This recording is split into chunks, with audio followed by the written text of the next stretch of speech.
kami, sehingga pada siang hari ini kita dapat berkumpul di sini untuk mendengarkan berbagi praktik baik perdana ya di semester ini dari Ibu Komangayu Agustina terkait tentang budaya positif di sekolah. Sebelum kita mulai, ada baiknya kita berdoa bersama-sama. Untuk itu kepada Bapak Ibu sekalian, dipersilakan untuk berdoa sesuai dengan kepercayaan dan keyakinannya masing-masing. Berdoa dimulai.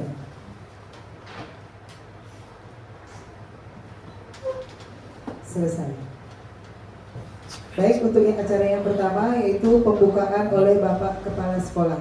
Untuk itu kepada Bapak disilakan. Baik, terima kasih atas waktunya. Yang terhormat Bapak Ibu semuanya. Kemudian yang juga saya banggakan guru yang kali ini membagikan atau mempresentasikan praktik baiknya.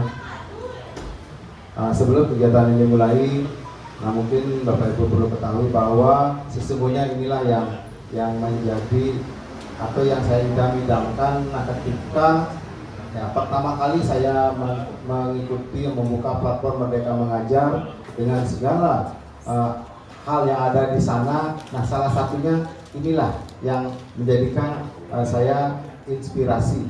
Ya, inspirasi artinya kita melaksanakan sesuatu apa di sini kemudian kita berikan kepada orang lain. Nah, karena itu yang saya dapatkan dari itu. Nah, cuman waktu untuk menuju itu yang saya belum sempat untuk kita aktualisasikan, untuk kita wujudkan. Ya. Namun dalam seiring dengan perjalanan waktu, mungkin dengan berbekal segala ilmu yang dimiliki oleh teman-teman kita, akhirnya ya kita mulai. Nah, bersamaan dengan itu pula,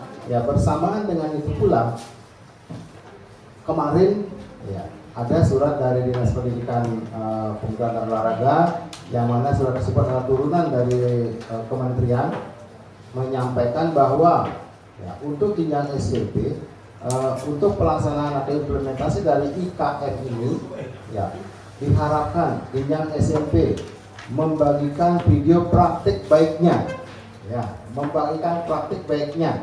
dalam bentuk pelaksanaan IKM, kemudian video pembelajaran, kemudian tentang P5, ya dan hal-hal yang lain yang mungkin perlu diketahui untuk oleh orang lain. Nah, salah satunya adalah ini. Nah, jadi sudah nyambung. Sudah nyambung jadinya. Nah, jadi apapun yang disampaikan oleh teman kita kali ini adalah bagian daripada yang pertama, yaitu implementasi daripada IKM, terutama di dalam penerapan platform Merdeka Mengajar, khususnya pada tema-tema satu tema dari 7 tema wajib yang dimiliki oleh kita selaku sekolah penggerak. Nah, bagaimana ya guru kita menyampaikan tentang itu, ya mohon dimaklumi dan kiranya jika menginspirasi, kerjakan. Jikalau kiranya ada pertanyaan-pertanyaan dari apa yang disampaikan oleh yang bersangkutan, ungkapkan saja, sebab kita yang akan menggunakannya. Nah, kenapa kita menggunakannya? Ya karena kita gunakan itu khususnya oleh guru yang bersangkutan, selanjutnya akan menjadi bahan untuk kita bisa lihat dan tidak menutup kemungkinan jika kita akan menggunakannya. Nah, untuk itu ya mohon selalu saran dan masukannya, sudah tentunya juga motivasi yang positif daripada mereka. Ya. Nah, dalam kesempatan ini juga saya ucapkan terima kasih kepada Pak Cahyono, ya selaku tim penilai kinerja guru, ya sudah dapat mengkomunikasikan ini sehingga hari ini terwujud. Nah, karena saking bangganya saya, kemanapun di tempatnya diadakan saya akan ikut saja. Ya, awalnya kita siapkan di sini, katanya teman-teman maunya di ruang guru, ya kita ke ruang guru. Ya, kemudian sudah saya bawa alatnya ke ruang guru, ke sini lagi ya saya ikut juga ke sini untuk bawa alatnya. Itu adalah karena apresiasi saya yang tinggi kepada terutama kepada yang mengajarkan hari ini, dan teman-teman mudah-mudahan juga selalu bersemangat. Ya, jadi setiap hari Sabtu kita akan laksanakan ini. Nah, jadi mohon didukung masalah tempat dan waktu, silakan menyesuaikan. Oke. Yang penting ya, mudah-mudahan menjadikan kenyamanan, menjadikan kesenangan dan menjadi pembiasaan yang baik untuk dunia pendidikan di SMP kita khususnya dan dunia pendidikan pada umumnya. Nah, demikian yang bisa saya sampaikan atas nama Tuhan Yang Maha Esa. Nah, mungkin karena ini adalah tayangan perdana. Nah, semoga apa yang kita lakukan hari ini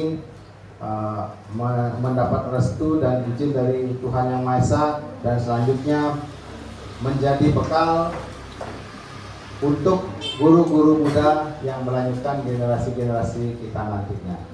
Ya, itu yang bisa saya sampaikan. Ya, selamat melihat tayangan dan masukan-masukannya. Terima kasih.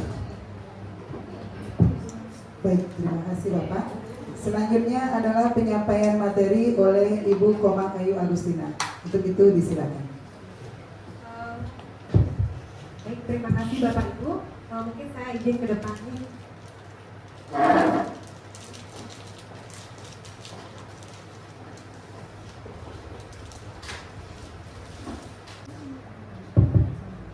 Oke, terima kasih Bapak Ibu atas kesempatan pada siang hari ini. Jadi atas izin Bapak Kepala Sekolah, Tia meminta waktu hari ini untuk menyampaikan praktik baik yang sudah saya buat dalam rangka tugas saya. Sebenarnya ini adalah tugas saya pada kegiatan calon guru penggerak. Jadi saya sudah berkomunikasi dengan Bapak Kepala Sekolah dan diberikan waktu hari ini untuk menyampaikan praktik baik yang sudah saya buat. Oke Bapak Ibu, hari ini saya akan menyampaikan materi mengenai implementasi dari budaya positif di sekolah. Jadi kita akan membahas tentang budaya positif di sekolah. Apa itu budaya positif? Tentu saja Bapak Ibu sudah tahu ya, karena saya rasa setiap hari budaya positif, disiplin positif, restitusi itu sudah sering ditayangkan di ruang guru oleh Bapak Kepala Sekolah dan Bapak Cahyono. Jadi mungkin Bapak Ibu tidak asing lagi dengan apa itu sih budaya positif. Jadi saya berdiri di sini bukan berarti saya ingin menggurui Bapak Ibu, bukan berarti ingin merasa lebih pintar dari Bapak Ibu, tidak Bapak Ibu ya. Jadi di sini Tiang hanya ingin berbagi, berdiskusi dan ingin menyampaikan mungkin saja ada beberapa hal yang Bapak Ibu kurang pahami seperti itu. Jadi hari ini saya akan sampaikan. Jadi apa sih budaya positif? Apakah Bapak Ibu pernah mendengar apa itu budaya positif? Kira-kira ada nggak yang tahu apa sih budaya positif itu? Oke? Apa itu budaya positif kira-kira? Oke.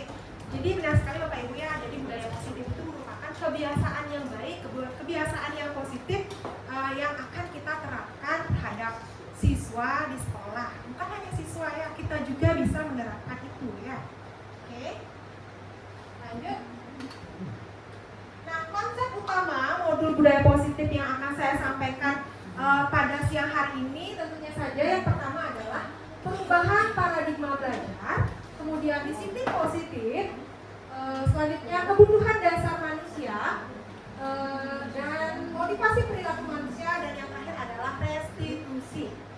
Jadi ada 5 hal yang akan saya sampaikan pada siang hari ini terkait budaya positif. Apa itu budaya positif tadi sudah dijawab oleh Ibu Dian ya. Jadi lengkapnya budaya positif adalah perwujudan dari nilai-nilai atau keyakinan universal yang diterapkan di sekolah. Nah, budaya positif ini diawali dengan paradigma teori kontrol. Apa itu paradigma teori kontrol? Nanti akan saya jelaskan.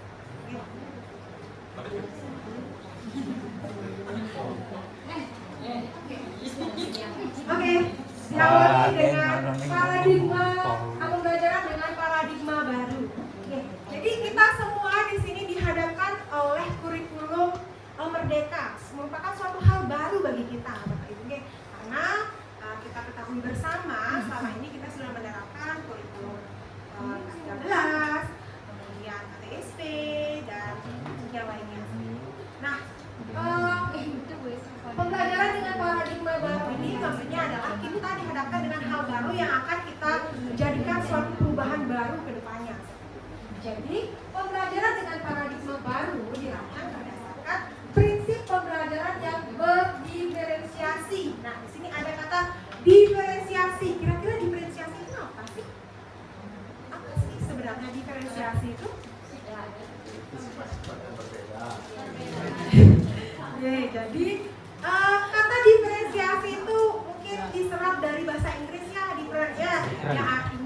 berbeda.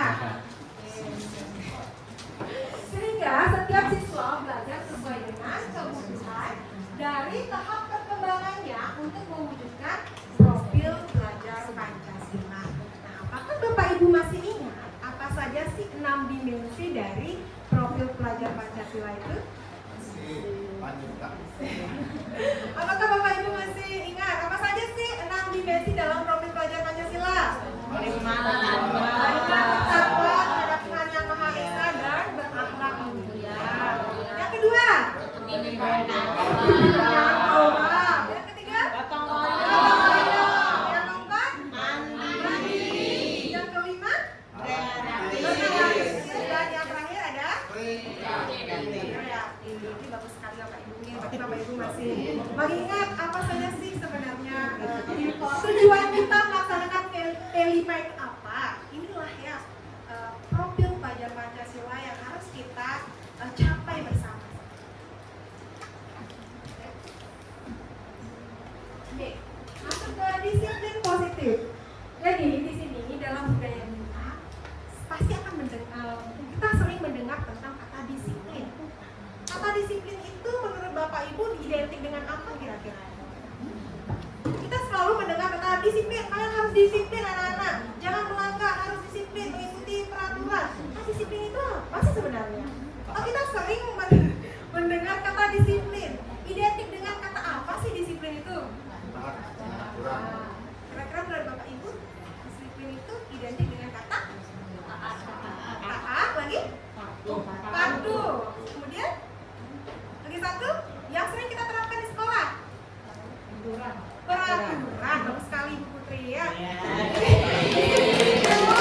dengan peraturan ya. Jadi kita selalu dilarang untuk selalu disiplin terhadap waktu, disiplin mengikuti pembelajaran. Jadi kata disiplin itu sudah membudaya menjadi suatu peraturan ya. Jadi di sini dalam budaya kita makna kata disiplin diartikan sebagai sesuatu yang dilakukan oleh seseorang pada orang lain untuk mendapatkan kepatuhan. Kita cenderung menghubungkan kata disiplin dengan ketidaknyamanan. Kenapa seperti itu? Karena kita menerapkan hal pada anak. Kamu jangan seperti ini, harus disiplin. Apakah anak-anak nyaman diperlakukan seperti itu? Sebenarnya ada hal yang tidak nyaman dari kata-kata itu ya. Karena kita cenderung memaksa, menyuruh, mengekang seperti itu ya. Jadi hal itu akan kita perbaiki hari ini ya. Nah, sebagai seorang pendidik, tujuan kita adalah menciptakan anak-anak yang memiliki disiplin dari diri mereka itu sendiri ya. Jadi motivasinya itu adalah secara intrinsik, bukan ekstrinsik. Apa itu intrinsik? Ibu Leti bisa dijelaskan apa itu intrinsik? Dari dalam. Dari dalam. Kalau ekstrinsik? Dari luar. Dari luar. Nah, kalau dari dalam,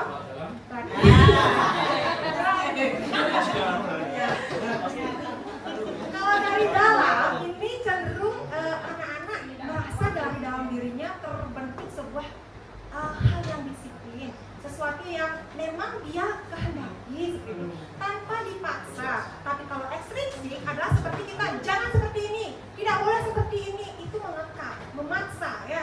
Jadi anak-anak akan berpikir, saya takut melakukan hal ini karena saya takut dihukum, saya takut dimarahi, saya akan mengikuti pembelajaran dengan baik, saya datang tepat waktu karena saya takut untuk dimarahi. Itu berarti motivasinya secara ekstrinsik, karena dia takut dimarahi oleh guru, oleh teman-teman OSIS atau PKS seperti itu. Jadi kita akan belajar untuk menumbuhkan kesadaran dalam diri siswa secara intrinsik. Jadi di sini siswa benar-benar tumbuh dari dalam dirinya bahwa dia, oh saya memang salah, oh saya memang harus memperbaikinya seperti itu. Jadi bukan dengan karena dia takut, bukan karena dia takut terhadap guru di sekolah seperti itu. Kemudian selanjutnya, disiplin positif merupakan salah satu cara penerapan disiplin yang bertujuan untuk menumbuhkan kesadaran anak-anak untuk melakukan sesuatu tanpa paksaan. Jadi sudah saya jelaskan tadi. Jadi kita di sini akan belajar bagaimana mendisiplinkan anak tapi tanpa melukai, tanpa mengekang seperti itu. Jadi kita akan belajar menumbuhkan, bagaimana menumbuhkan kesadaran mereka untuk berubah menjadi lebih baik lagi seperti itu Bapak Ibu. Ya. Oke. Jadi kita lanjut ke 5 kebutuhan dasar manusia. Nah, setelah memiliki motivasi atau keinginan untuk mendisiplinkan diri seperti itu, sebenarnya tujuan semua ini ada tujuannya ya. Jadi anak-anak melanggar, anak-anak kadang kurang disiplin, anak-anak kadang kurang mau mengikuti pembelajaran dengan baik, pasti ada yang mendasari seperti itu. Jadi ada beberapa kebutuhan dasar, ada 5 kebutuhan dasar yang sebenarnya mendorong anak untuk melakukan hal yang kurang baik, hal yang positif, hal yang negatif seperti itu. Jadi ada yang pertama, kebutuhan dasar yang pertama adalah bertahan hidup atau survival ya. Jadi di sini identik dengan kebutuhan fisik seperti itu, seperti makan, minum, dan sandang pangan seperti itu, yang lebih kita kenal dengan sandang pangan seperti itu. Jadi di sini anak-anak tentu memiliki motivasi dalam dirinya untuk melakukan sesuatu untuk memenuhi kebutuhan dasarnya seperti itu. Selanjutnya ada kebebasan atau freedom. Nah, di sini setiap anak melakukan sesuatu, entah hal yang negatif atau positif, tentu ada tujuannya. Untuk mereka bebas, tidak ingin dikekang. Mereka melanggar itu karena mereka dikekang, merasa dikekang. Jadi ada kebutuhan yang harus mereka penuhi seperti itu, yaitu kebebasan. Mereka ingin bebas, bebas tapi ingin mengikuti aturan yang berlaku dengan baik. Selanjutnya kasih sayang dan merasa diterima. Nah, ini sering sekali ada masalah di kelas 7 ya. Anak-anak kadang melakukan sesuatu hal yang negatif karena ia ingin merasa diterima, ingin disayang, ya. Merasa di rumahnya kadang saya diabaikan di rumah. Jadinya dia mencari perhatian di sekolah dengan melakukan hal-hal yang negatif seperti itu, seperti kadang tidak mendengarkan karena ia ingin selalu didekati, diterima, disayang oleh gurunya seperti itu. Kemudian kesenangan atau fun. Nah, di sini siswa kadang melanggar karena saya senang melakukan hal itu. Kenapa kamu ada di luar? Karena saya ingin bersenang-senang. Berarti ada kebutuhan yang ingin ia penuhi seperti itu. Jadi ia ingin bersenang-senang. Dan yang terakhir ada penguasaan atau power. Tidak bisa kita tutupi bersama. Kadang ada anak-anak yang egois terhadap temannya, kadang ada anak-anak yang egois terhadap gurunya. Mengekang guru dekat dengan siapa, atau mengekang teman dekat dengan siapa. Karena kenapa? Ada kebutuhan yang ingin dia penuhi dalam dirinya. Dia ingin menguasai bahwa guru itu hanya milik saya, karena teman ini hanya milik saya, nggak boleh dekat-dekat dengan teman yang lain. Jadi itu merupakan kebutuhan dasar yang ingin dia penuhi dalam dirinya. Jadi ini merupakan kebutuhan dasar manusia ini sangat identik sekali dengan perkembangan anak-anak kita di sekolah ya. Bukan hanya anak kita juga pasti dan memang merasakan hal ini. Jadi kita melakukan sesuatu, kita bekerja di sini untuk apa? Untuk bertahan hidup ya, untuk bisa beli makan, bisa beli rumah seperti itu. Kenapa kamu mengajar di sini? Kenapa nggak mengajar di SMP lain? Karena saya senang di sini, saya fun di sini seperti itu ya, Mas Ibu. Contohnya,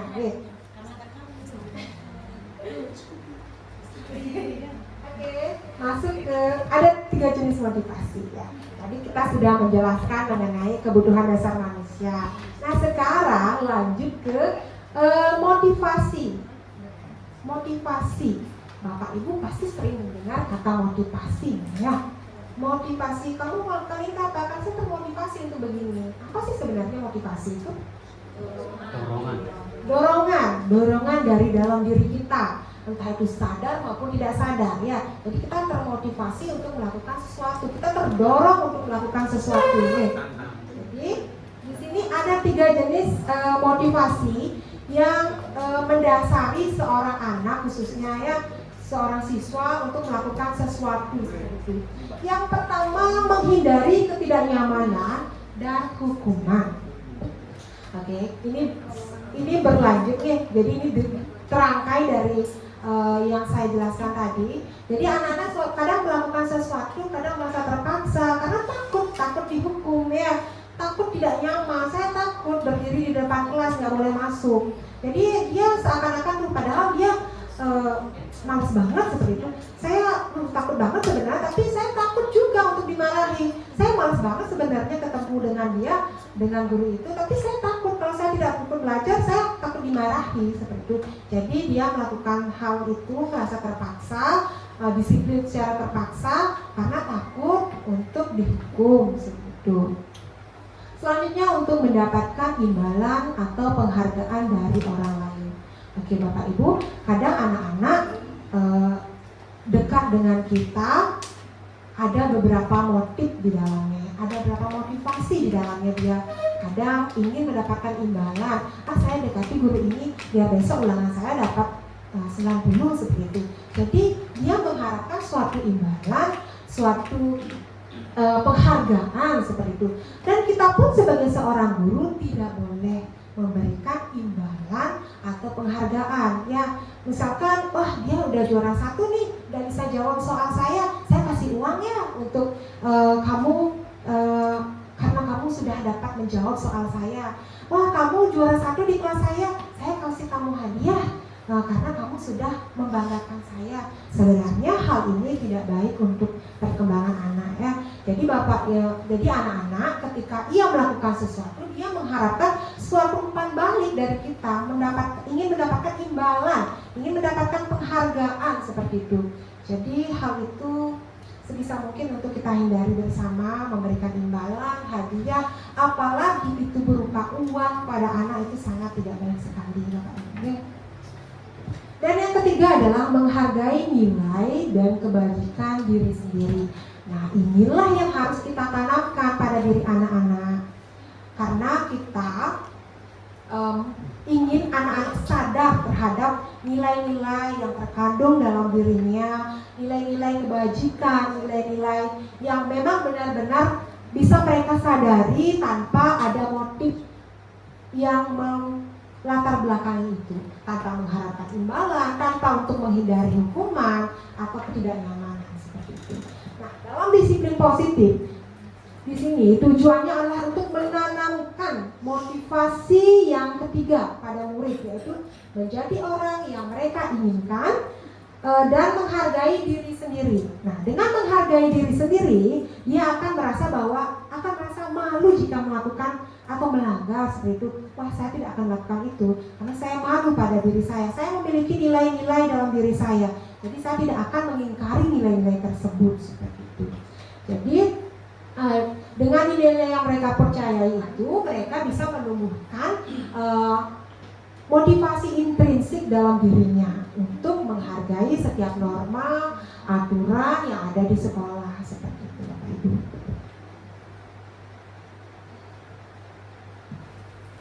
Lanjut ke keyakinan versus peraturan. Nah, di sini kata keyakinan ini biasanya mengacu dari dalam individu tersebut. Jadi individu memiliki suatu keyakinan dalam dirinya. Ini masuk ke motivasi intrinsik. Jadi ada nilai-nilai yang mereka banggakan pada diri mereka sendiri. Kemudian jika peraturan berasal dari luar individu atau ekstrinsik.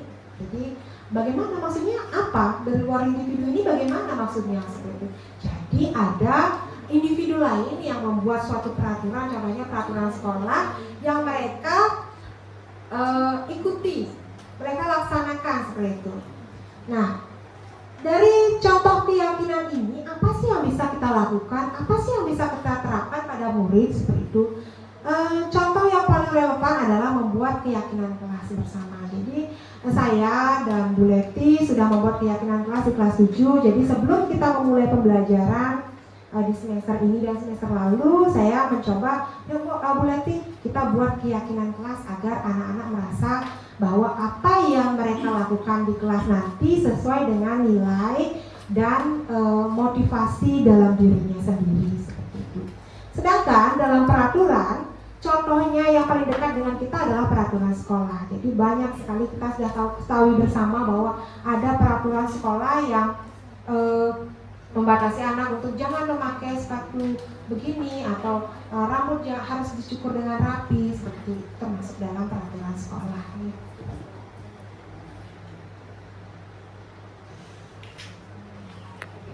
Jadi keyakinan dan peraturan itu sebenarnya adalah untuk mencapai nilai-nilai kebajikan.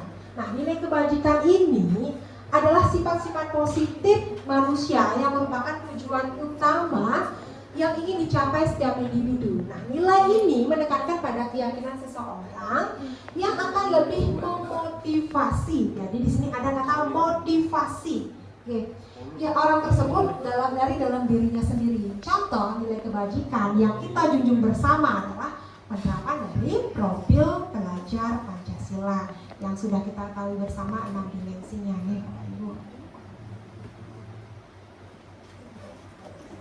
Oke. Selanjutnya ada 3 cara untuk menerapkan disiplin positif di sekolah. Yang pertama ada hukuman, yang kedua ada konsekuensi atau sanksi, dan yang ketiga ada restitusi. Ketiganya ini saya yakin sekali Bapak Ibu pernah mendengar dan menerapkannya. Apa itu hukuman, apa itu konsekuensi, saya yakin Bapak Ibu sudah tahu. Nah, kalau restitusi kita akan pelajari selanjutnya.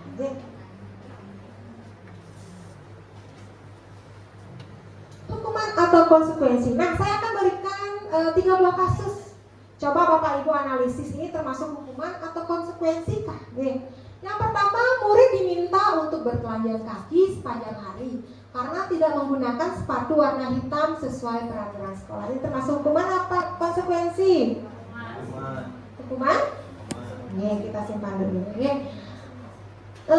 Yang kedua, kehilangan 10 menit jam istirahat untuk mengerjakan tugas karena terlambat datang dan tertinggal pelajaran selama 10 menit. Ini termasuk hukuman atau konsekuensi? Konsekuensi. Kemudian mencatat 100 kali di dalam buku kalimat, saya tidak akan terlambat lagi karena terlambat datang ke sekolah. Hukuman atau konsekuensi? Hukuman, karena anak-anak diminta untuk melaksanakan sesuatu agar besok tidak mengulang lagi. Itu termasuk hukuman. Jadi yang pertama termasuk hukuman, yang kedua konsekuensi, dan yang ketiga hukuman lagi. Sudah bagus sekali Bapak. Oke, apa itu hukuman? Akan saya jelaskan sedikit Bapak Ibu ya. Hukuman adalah sebuah cara untuk mengarahkan sebuah tingkah laku agar sesuai dengan tingkah laku yang berlaku secara umum. Kamu tidak boleh melakukan ini. Kalau kamu melakukan hal ini, kamu akan dihukum. Oke, seperti itu termasuk hukuman. Kalau konsekuensi adalah akibat atau dampak dari perbuatan. Kalau kamu terlambat datang ke sekolah, kita akan kehilangan 10 menit, kamu akan kehilangan 10 menit waktu untuk tidak belajar. Itu konsekuensinya jika kamu tidak datang ke sekolah tepat waktu, seperti itu. Nah, yang ketiga, ini adalah puncak dari materi kita, restitusi. Bapak Ibu, kita selalu mendengar kata restitusi. Siapa yang sering mengatakan itu? Ibu Yati tentunya, dan TV yang ada di ruang guru. Saya setiap hari mendengar restitusi. Ternyata saya mendapatkan materi restitusi, Bapak Ibu. Nah, apa sih sebenarnya itu restitusi? Nah, siapa yang bisa? Apa itu restitusi? Ayo. Hanya Bu Yati yang bisa. Apa itu sebenarnya restitusi? Apa Ibu Yati bisa dibantu teman-teman? Apa sih sebenarnya restitusi itu? Restitusi apa? Tidak ada yang tahu? Bapak Ibu, ayo, apa sih restitusi? Mulai apa itu restitusi? Jadi restitusi adalah, ini Bapak Ibu ya, bisa dibaca. Restitusi adalah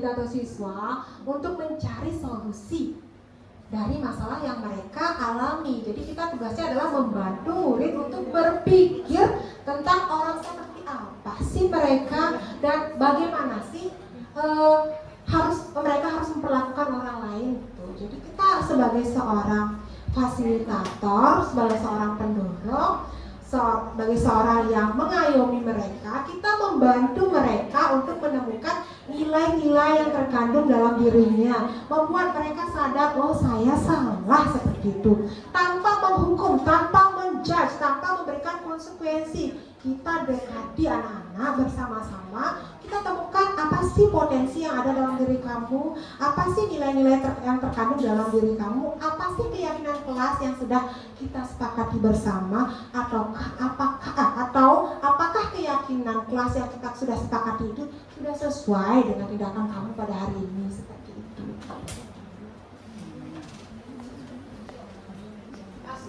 Kalau kita membicarakan masalah restitusi, kita akan selalu berkaitan dengan 5 posisi kontrol dalam restitusi. Jadi kita di sini memiliki 5 posisi kontrol sebagai seorang guru ya. Yang pertama adalah sebagai seorang penghukum, sebagai seorang pembuat rasa bersalah, kemudian sebagai teman dan pengontrol, dan yang terakhir adalah manajer.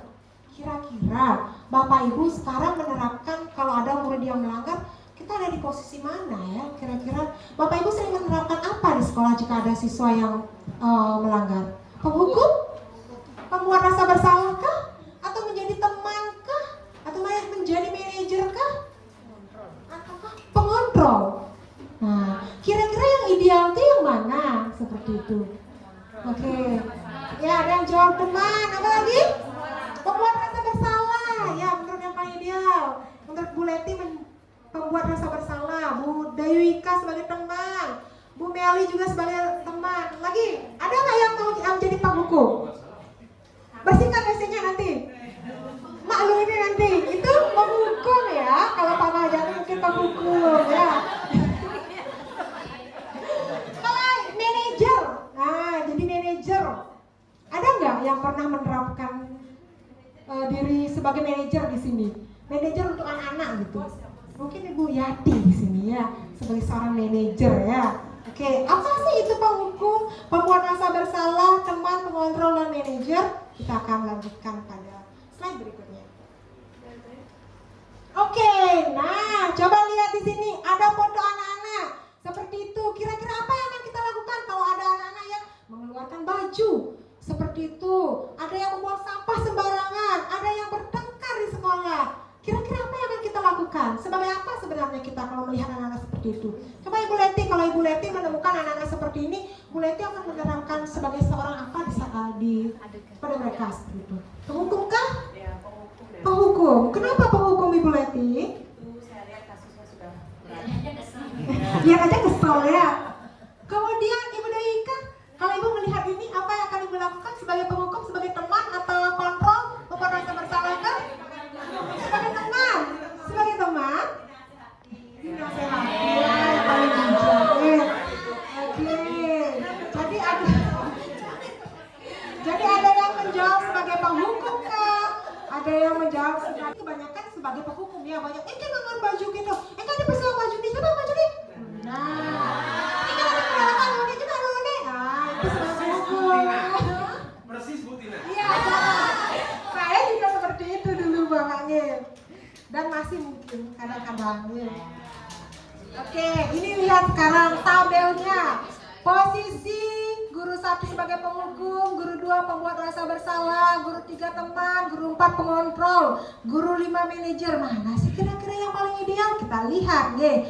Kalau tindakan sebagai penghukum, tindakan kita sebagai seorang guru, kalau posisi kita sebagai seorang penghukum di sini, kita akan memarahi, mengkritik, menyakiti, melakukan tindakan kekerasan. Tindakan kekerasan itu kayak gimana ya? Ayo coba berdiri. Ya itu termasuk tindakan kekerasan ya. Mencucuk 1 jam di sini gitu. Walaupun kita tidak menampar atau bagaimana, tapi itu termasuk tindak kekerasan secara fisik dan psikis buat mereka. Kalau guru sebagai pembuat rasa bersalah, mendiamkan, menceramahi, membuat rasa bersalah pada ada murid. Jadi kita ingin anak-anak besok jangan kayak gini lagi, kamu itu salah gitu. Jadi kita murid-murid merasa, ih gue salah gitu ya. Kemudian membuat permakluman jika kita sebagai seorang teman. Nah, begitu, makanya begitu. Nah, jadi ke Bang Pur gitu ya. Itu sebagai teman ya, nggak apa-apa sekarang nggak apa-apa. Besok jangan lagi ya. Itu Bu Ika ya. Kemudian sebagai seorang pengontrol, memantau dan mencatat. Oh, hari ini kamu melanggar. Besok saya catat lagi kalau kamu melanggar. Kalau sampai 5 poin kamu melanggar, hati-hati nilai kamu saya turunkan. Itu pengontrol ya. Saya akan kontrol kamu, saya tandai kamu. Besok-besok kalau kamu seperti ini lagi, saya akan ingat kamu terus. Kontrol ya. Kalau manajer bertanya dan membuat kesepakatan, ini bijak sekali ya, tidak memarahi, tidak menghukum, tapi kita di sini bertanya kenapa kamu seperti ini deh, seperti itu, dan membuat kesepakatan. Kalau kamu terus pakai seperti ini, apa yang akan terjadi pada masa depan kamu nanti? Kita menumbuhkan rasa sebagai ibu peri di sini ya, kita menumbuhkan rasa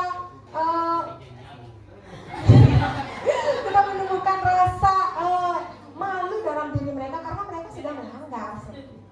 Lanjut ke perkataan. Seperti tadi saya sudah ungkapkan, kalau kita sebagai penghukum, tentu perkataannya adalah kamu begini, kalau kamu tetap begini, saya akan suruh kamu begini. Kemudian kalau kita menjadi guru pembuat rasa bersalah, nah Bapak Ibu sangat kecewa sama kamu. Kalau orang tua tahu bagaimana, akan menyebut-nyebut nama orang tuanya. Nah, anak pasti akan pinjam orang tua nih. Wah, gimana? Itu akan membuat rasa bersalah ya. Kan kasihan kalau Bapak Ibu kamu kerja banting tulang, sedangkan kamu seperti ini di sekolah. Itu merupakan guru sebagai pembuat rasa bersalah ya. Selanjutnya, sebagai teman, lakukan demi Bapak Ibu ya, besok jangan melanggar ya. Nanti kalau kamu melanggar, Ibu juga yang kena. Itu sebagai teman ya. Selanjutnya, sebagai pengontrol, kamu sudah tahu aturannya kan? Kenapa kamu masih seperti ini? Kamu sudah punya 2 poin loh melanggar. Seperti itu sebagai pengontrol. Nah, kalau sebagai seorang manajer, dia akan bertanya, apa sih harapanmu seperti ini? Ya, kenapa sih kamu seperti ini? Apa sih motivasi kamu melakukan hal ini? Seperti itu. Nah, untuk selanjutnya bisa Ibu lihat sendiri di slide ya. Jadi yang paling ideal itu kita terapkan di sekolah dalam kurikulum merdeka ini adalah sebagai seorang manajer. Jadi kita tahu bahwa anak-anak itu merupakan individu yang unik. Dia berbeda dengan teman-teman yang lainnya. Jadi kita tidak bisa samaratakan bahwa kamu akan begini. Tidak bisa karena kita di kurikulum merdeka ini memandang bahwa anak itu adalah individu yang unik, memiliki kelebihan dan kekurangan. Ya mungkin dia menonjol di akademik, tapi di non akademiknya dia kurang. Mungkin dia menonjol di non akademik, di akademiknya dia kurang. Tapi kita sebagai seorang guru, sebagai seorang fasilitator, kita harus mampu menemukan bibit dalam diri mereka seperti itu. Apa sih sebenarnya potensi mereka seperti itu? Jadi alangkah lebih idealnya lagi kita sama-sama belajar untuk menjadi seorang manajer bagi anak-anak. Meskipun kadang itu sulit kita terapkan di sekolah, karena keburu kita emosi melihat anak-anak. Kalau udah lihat kayak gini nggak bisa bahwa murid ini sih nyangan, udah nggak bisa lah kita kasihani karena udah keras nih melanggarnya itu. Tapi kita bersama-sama di sini coba untuk belajar lebih sabar lagi menghadapi murid. Walaupun saya kadang juga meledak-ledak ya, tapi ya kita belajar sedikit demi sedikit pasti akan bisa. Restitusi Bapak Ibu jadi restitusi itu selalu identik dengan yang namanya segitiga restitusi. Nah, apa sih segitiga restitusi itu? Jadi ada 3 tahapan Bapak Ibu yang dikenal dengan yang pertama ada menstabilkan identitas dulu, kemudian validasi tindakan yang salah, kemudian menanyakan keyakinan. Jadi ada 3 hal dalam restitusi kita lakukan sebagai seorang manajer. Jadi saya inginkan badannya ya. Jadi kalau kita melaksanakan atau mengimplementasikan restitusi, jadi ada 3 hal atau tahapan ini yang akan kita laksanakan. Yang pertama adalah menstabilkan identitas. Jadi ketika seorang anak melanggar, memiliki suatu masalah, kita panggil, kita ngomong 4 mata sama dia. Yang pertama kita lakukan adalah menstabilkan identitasnya. Gimana caranya? Kita tanyain sama itu ya. Kita maklumi dulu dengan bagaimana caranya. Jadi kita katakan setiap orang pasti pernah melakukan kesalahan. Kita angkat dulu dia ya. Setiap orang pasti memiliki kesalahan seperti itu. Kemudian kita lanjutkan ke validasi kebutuhan. Gimana caranya? Apa yang akan kita katakan pada anak-anak? Jika anak tersebut memiliki suatu kesalahan seperti itu, yang pertama adalah kamu tentu punya alasan kenapa memakai sepatu warna putih. Kamu tahu kan hari ini hari Senin, tapi kamu tak pasti memiliki alasan kenapa memakai sepatu warna putih. Jadi tentu juga anak memiliki alasan lain ya. Jadi kita tidak bisa menjudge, kenapa baju sepatu putih? Kenapa kan hari ini apa? Kamu salah ini kemana ini? Kita tidak tahu motivasi di belakangnya ya. Kenapa memakai sepatu putih? Tentu saja sepatunya basah atau tentu saja sepatunya robek seperti itu.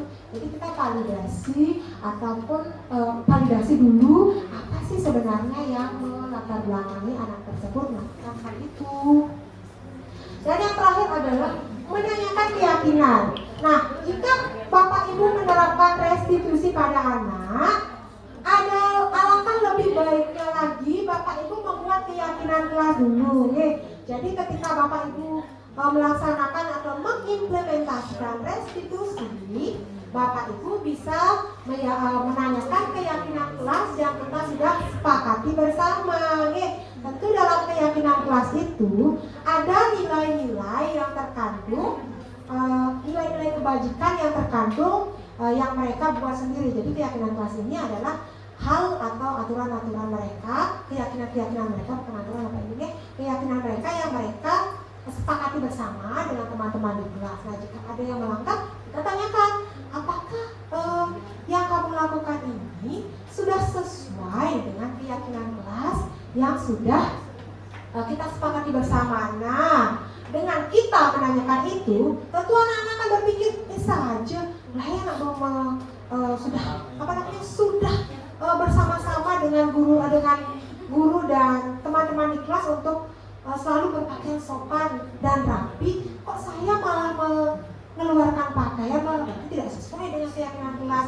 Wah, saya sudah mengingkari apa yang sudah saya buat. Jadi ini motivasinya adalah motivasi intrinsik seperti itu. Jadi mereka sadar dalam diri mereka, wah ini pelih nih, ya.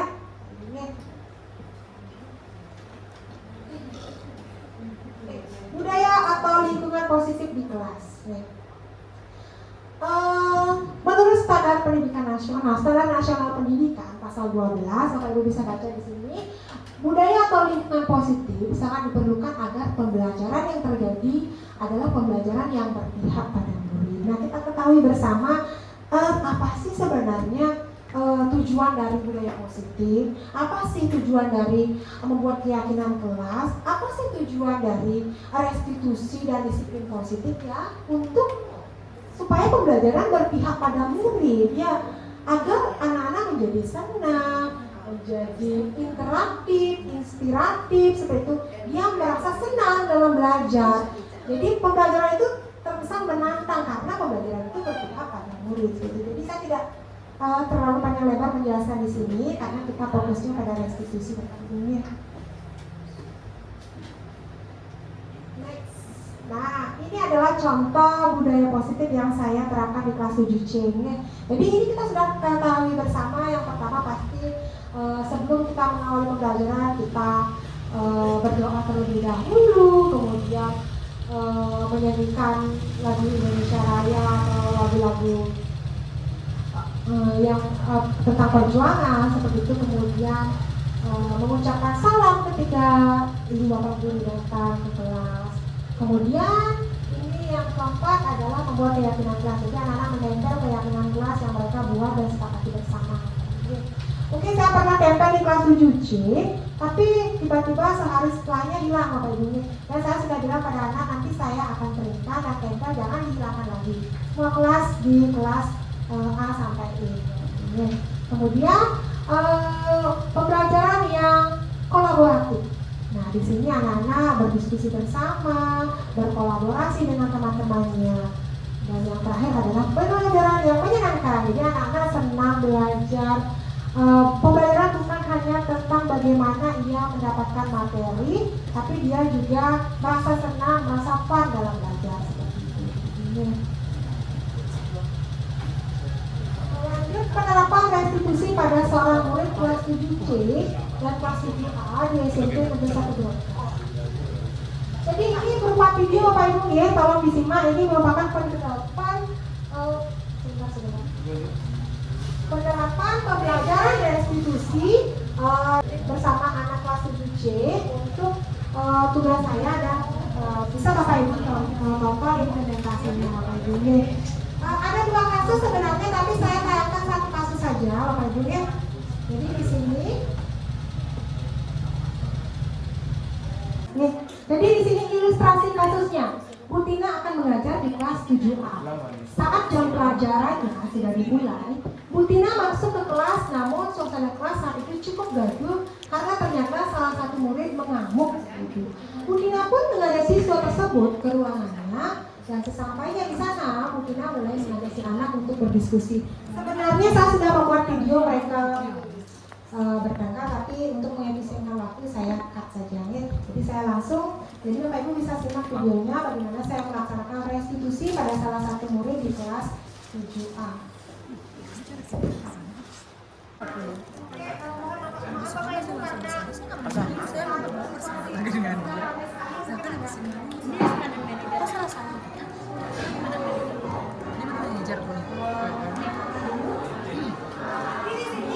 Saya menstabilkan dulu emosinya, oke?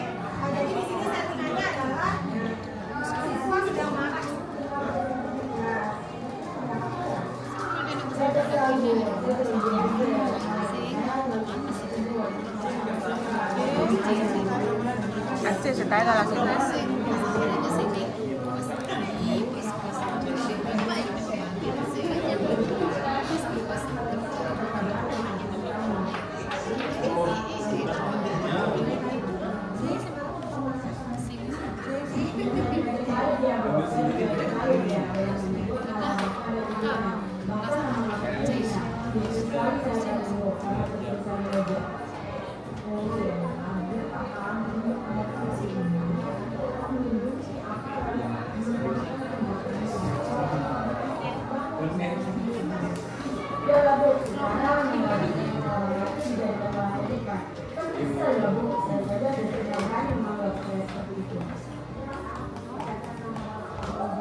bagaimana saya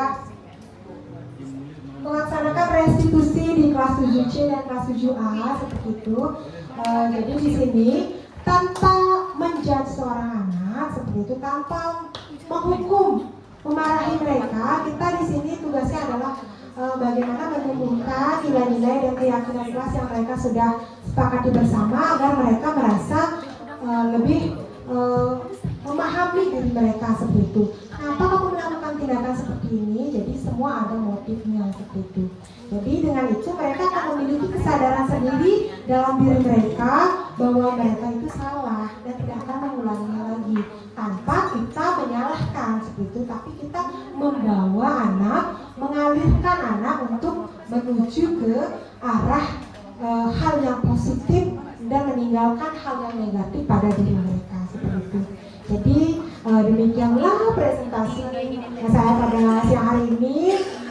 Maaf telah menyita waktu Bapak Ibu, dan sekali lagi saya ucapkan terima kasih karena Bapak Ibu sudah menyimak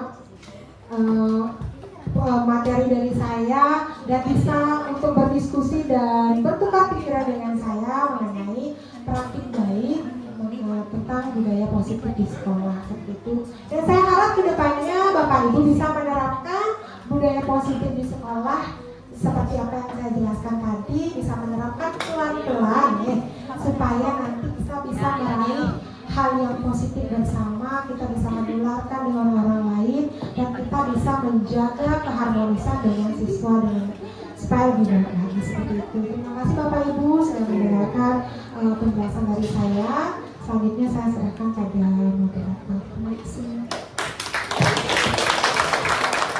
Baik, luar biasa sekali ya setelah tadi penjelasan atau penyampaian materi tentang budaya positif di sekolah oleh Ibu Komandan Agustina. Dan kita harapkan kedepannya ini bisa kita terapkan pelan-pelan dan bersama-sama di SMP Negeri 1 Bogor. Selanjutnya, biasanya pengarahan dari Bapak Kepala Sekolah. Baik, pertama saya ucapkan terima kasih kepada Bapak Ibu yang sudah dengan setia yang mengorbankan waktu, kemudian perasaan dan pikiran untuk tetap di sini sendiri. Itu materinya sudah padat sekali Bapak Ibu. Ya, mewakili Bispol itu ada berapa video itu ada? 5 video kalau tidak salah. 5 apa 6? Ada 6 video yang masing-masing video 15 menit. Jadi 15 kali 6 ya sekian menit mestinya tayangan tersebut. Nah, namun itu sudah diringkas dalam beberapa halaman tayang. Nah, seperti yang disampaikan tadi. Dan ya saya katakan itu sempurna sekali. Nah, terima kasih ya Ibu Ina sudah dapat menyampaikan. Dan perlu juga Bapak Ibu ketahui bahwa kegiatan kami selama pelatihan di sekolah profesional ya seperti itu. Ya, tidak seperti rapat jadi duduk kemudian kita makan sore tidur, dan sebagainya seperti itu. Pasti presentasi itu pasti. Ya, pasti. Ya makanya saya setiap ada kegiatan pelatihan ini bingung saya mencari siapa yang saya cari. Kemudian gimana nanti? Ya, sebab apa? Penunjukannya tidak bisa ditunjuk. Ya pokoknya ini semua harus siap seperti itu. Ya semua harus siap. Nanti biar Bapak Ibu tidak kaget. Nah jadi itulah pendidikan dan pematangan guru di zaman sekarang seperti itu Bapak Ibu biar Bapak Ibu ketahui.